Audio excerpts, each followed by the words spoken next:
देश की राजधानी दिल्ली में 28 मई को रात के 9 बजे एक भयानक और दिलों को झंझोड़ देने वाला हादसा सामने आया। 20 साल के साहिल ने 16 साल की साक्षी का बेदर्दी से चाकू मारकर कत्ल कर दिया। साहिल ने जो कुछ किया वह नाकाबिले माफ़ी गुनाह है, बेहद शर्मनाक जुर्म है और कानून के मुताबिक उसको इबरतनाक सज़ा मिलनी चाहिए। ऐसी सज़ा दी जानी चाहिए जो दूसरों के लिए सबक बन सके और कोई और इस तरह की हरकत अंजाम देने की कोशिश न करे, कानून को अपने हाथ में न ले। लेकिन मेरा मानना है कि साहिल से ज़्यादा बड़ा जुर्म और उससे ज़्यादा बड़े गुनाह का इर्तिकाब किया वहाँ के समाज ने, उन लोगों ने जिसने साहिल को साक्षी पर हमला करते हुए उसको मारते हुए देखा और उसको बचाया नहीं, उसको रोका नहीं, पुलिस को फौरी तौर पर इन्फॉर्म नहीं किया और इस तरह साहिल हमला करता रहा और साक्षी की जान चली गई।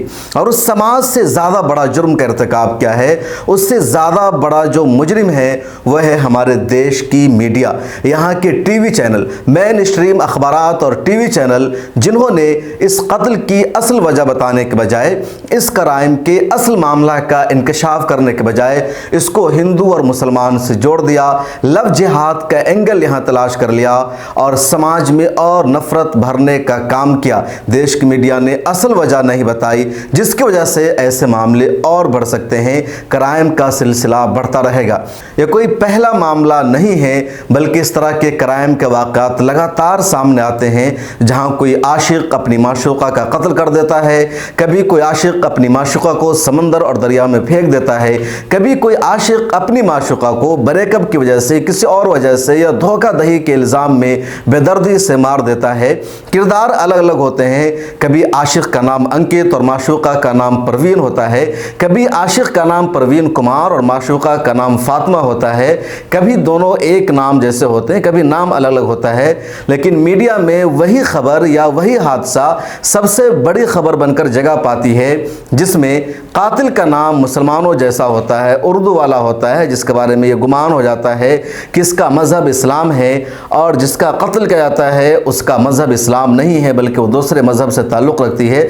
इसके अलावा अगर कोई और कैरेक्टर सामने आता है, जैसे कातिल का नाम अगर हिंदू धर्म जैसा होता है, कातिल का रिलीजन हिंदुइज़्म होता है और मकतूला मुसलमान आती है, तो फिर मीडिया में इस खबर को, इस हादसा को जगह नहीं मिल पाती है। अगर कातिल और मकतूल दोनों का धर्म एक होता है तब भी कोई खबर नहीं बन पाती है, और अगर कातिल भी हिंदू है, जिसका कत्ल किया गया है वो भी हिंदू है, तब तो मीडिया में थोड़ी सी जगह उस खबर को मिलती है और कातिल का नाम तक नहीं बताया जाता है कि कत्ल करने वाला कौन है या रेप करने वाला कौन है। ये हमारे मीडिया की हिस्ट्री बन चुकी है और इसी वजह से ऐसे जराइम लगातार बढ़ते जा रहे हैं। लेकिन पहले मैं शॉर्ट में बताता हूं कि खबर क्या है। साहिल नाम का एक लड़का है जो एसी और फ्रिज का काम करता है, ज़्यादा तालीम याफ्ता नहीं है, उसकी एज सिर्फ 20 साल थी। दूसरी तरफ साक्षी नाम की एक लड़की है, वो भी दिल्ली के शाहबाद इलाके की रहने वाली थी, गरीब फैमिली से आती है, 16 साल उसकी सिर्फ एज है और हाल ही में उसने 10वीं का इम्तिहान पास किया है। साक्षी की साहिल से पहले दोस्ती थी परवीन नाम के एक लड़के से। 2021 में साक्षी का परवीन से ब्रेकअप हो गया और उसके बाद उसकी दोस्ती हुई साहिल नाम के लड़के से। साक्षी ये सब कुछ अपने घर वालों से छुपा कर रही थी, घर वालों को पता नहीं था कि साक्षी की किसी परवीन से दोस्ती है या फिर साहिल नाम के लड़के से दोस्ती है। हाँ, उसकी जो लड़की सहेलियां थी साक्षी की, उसके बारे में उसके घर वालों को ज़रूर पता था। मामला 15 अप्रैल को थोड़ा सा बिगड़ गया। साक्षी ने परवीन से बातचीत की 15 अप्रैल को, जो उसका पुराना बॉयफ्रेंड है, और ये बात पुलिस तफ्तीश में सामने आई है। यह खबर जैसे साहिल को लगती है कि साक्षी ने अपने पुराने दोस्त से बातचीत की है, उससे रब्ता किया है, तब साहिल नाराज हो जाता है। पुलिस तफ्तीश में बात सामने आई है कि साक्षी ने साहिल से ब्रेकअप कर लिया था और उस ब्रेकअप की वजह से उसने नाराज होकर के कदम उठाया। दैनिक भास्कर की एक रिपोर्ट में यह बताया गया है कि साक्षी ने अपनी किसी दोस्त के जरिए साहिल को फोन पर धमकी दिलवाई थी। यह भी कहा था कि तुम बड़े बदमाश बनते हो, तो जब मेरी दोस्त ने तुमको धमकी दी उस वक्त तुम्हारी बदमाशी कहाँ निकल गई थी। ये पूरा मामला चल रहा था, इधर से नाराज़गी उधर से नाराज़गी, कुछ चैट के स्क्रीनशॉट भी सामने आए हैं। उसके बाद 28 मई की रात आती है, दिल्ली के शाहबाद का इलाका है। साक्षी को अपने किसी दोस्त के बेटे के बर्थडे पार्टी में जाना था, उसके साथ किसी और दोस्त को भी जाना था। साक्षी अपने घर वालों को बता करके आती है कि मैं अपने दोस्त की बर्थडे पार्टी में जा रही हूँ। वो सड़क पर एक पब्लिक टॉयलेट में आकर के अपना लिबास चेंज करती है, मेकअप करती है और वहां से बाहर निकलती है। बाहर एक लड़का नीले रंग की टी शर्ट पहने हुए इंतजार कर रहा था उसके आने का। जैसे साक्षी पब्लिक टॉयलेट से बाहर निकलती है, साहिल उसको वहीं पर पकड़ता है, उसकी पिटाई शुरू कर देता है और चाकू से उसको मारने लगता है और काफ़ी बार चाकू से हमला करता है। और जब साहिल साक्षी पर चाकू से हमला कर रहा था तब उसके पास से कई लोग गुजरते हैं। सीसीटीवी में ये सारा मामला रिकॉर्ड हो जाता है और जो रिपोर्ट आई है 17 लोगों का उस वक्त उसके सामने से गुजर होता है, लेकिन 17 लोगों में से सिर्फ एक नौजवान ने मामूली सी हरकत की, बचाने की, साहिल को रोकने की। उसके अलावा किसी ने साहिल को नहीं रोका और साहिल मारता रहा और मार मार कर उसने उसी को वहीं पर जान से मार दिया।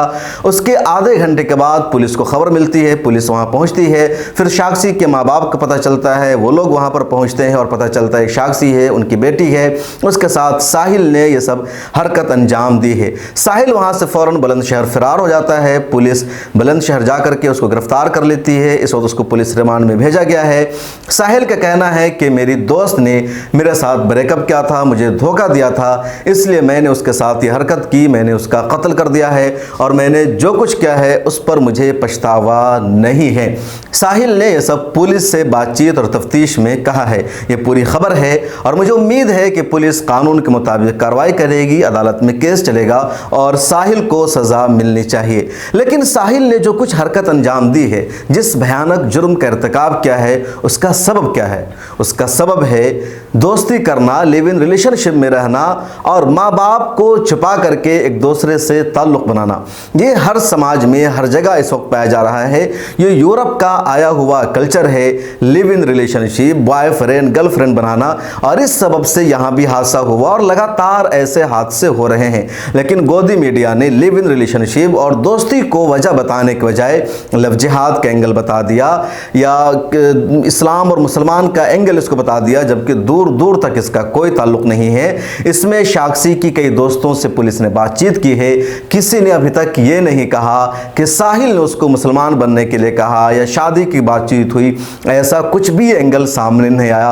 महज दोस्ती की बात थी, लेकिन मीडिया ने और बीजेपी के नेताओं ने इसमें लव जिहाद तलाश कर लिया, हिंदू और मुसलमान का एंगल दे दिया, जबकि सीधा सीधा मामला है रिलेशनशिप का। और मेरा ये मानना है कि वालिदैन को अपने बच्चों की तरबियत करनी चाहिए, उनको उनके अमाल पर, उनके कैरेक्टर पर, उनकी दोस्ती की फिक्र करनी चाहिए कि बच्चे घर से बाहर जाकर क्या करते हैं। पढ़ने जाते हैं तो स्कूल और कॉलेज जाते हैं या कहीं और चले जाते हैं, और यही बात जब मुस्लिम उलमा स्कॉलर्स बार बार कहते हैं तो मीडिया कहती है कि दकियानूसी सोच है, इसकी वजह से लड़कियों को आज़ादी नहीं दी जा रही है। लेकिन आज़ादी के नाम पर लगातार उसका गलत फ़ायदा उठाया जाता है और फिर इस तरह के मामला सामने आते हैं। जहाँ तक बात है लिव इन रिलेशनशिप की, तो इस्लाम में सिरे से जायज़ नहीं है।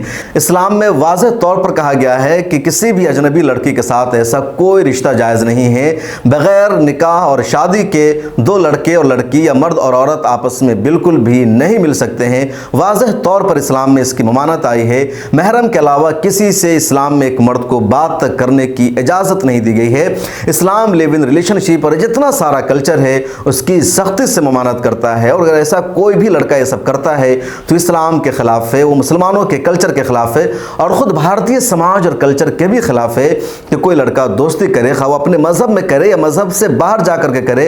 इस सिलसिले को रोकना चाहिए, इस पर पाबंदी लगनी चाहिए, क्योंकि जो यूरोप से आया हुआ कल्चर है कि शादी मत करो, निकाह मत करो और आपस में रहो, तमाम रिश्ते कायम करो, लिव इन रिलेशनशिप बनाओ, गर्लफ्रेंड बनाओ, बॉयफ्रेंड बनाओ, ये जो कल्चर है इस पर जो फ़ख्र किया जाता है, इसकी ममानत पर जब तक बात नहीं की जाएगी, इसकी क़बाहत पर गुफ्तगू नहीं की जाएगी, इसके जो मुज़िर असरात सामने आ रहे हैं जब तक इसकी तनकीद नहीं की जाएगी, ये सिलसिला नहीं रुकने वाला है। और गोदी मीडिया की जिम्मेदारी है कि सही तज्ज़िया करे, अवाम को हालात से बाखबर रखे, तभी ऐसे वाक़यात रुक सकते हैं, वरना क्राइम के मामलात लगातार बढ़ते जा रहे हैं और ये सिलसिला बढ़ता रहेगा, लोग अफसोस करते रहेंगे और फिर ऐसा ही सीन लोगों को देखने को मिलेगा कि किसी का कत्ल होता रहेगा और कोई बचाने तक नहीं आएगा।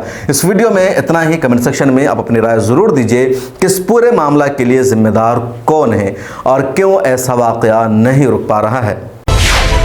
मिल्लत टाइम्स को आपकी ज़रूरत है, हमारी आप माली मदद करें।